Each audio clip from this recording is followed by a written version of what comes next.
Di suatu negeri yang kaya akan ilmunya, terdapat seorang pemuda yang sangat cinta dan berbakti kepada ibunya. Dengan tulus ia merawat ibunya yang lumpuh, serta memenuhi apa yang dipinta oleh ibunya, kecuali hanya satu permintaan ibunya yang sulit ia kabulkan. Suatu hari, sang ibunda berkata kepada sang anak, "Wahai anakku, mungkin ibu tidak akan lama terus bersamamu. Ikhtiarkan agar ibu dapat mengerjakan ibadah haji." Mendengar ucapan sang ibu, pemuda itu termenung dan berpikir, bagaimana caranya agar ia bisa membawa ibunya pergi haji. Mengingat perjalanan dari Yaman ke Mekkah sangatlah jauh melewati padang pasir yang tandus dan panas, dan juga harus membawa banyak perbekalan.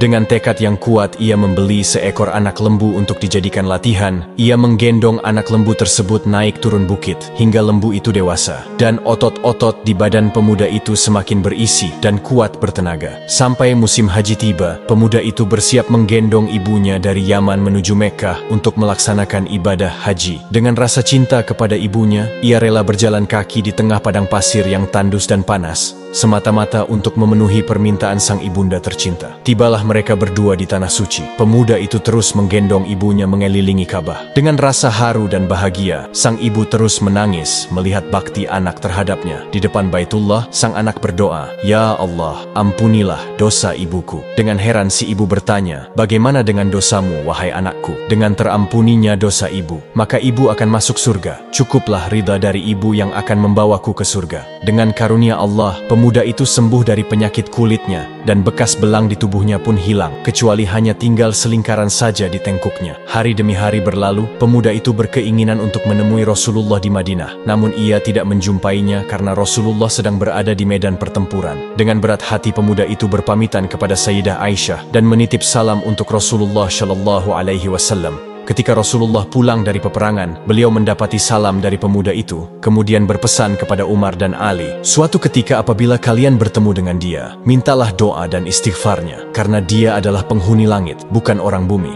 Namanya tidak terkenal di bumi, namun penghuni langit memanggilnya Uwais Al-Qarni."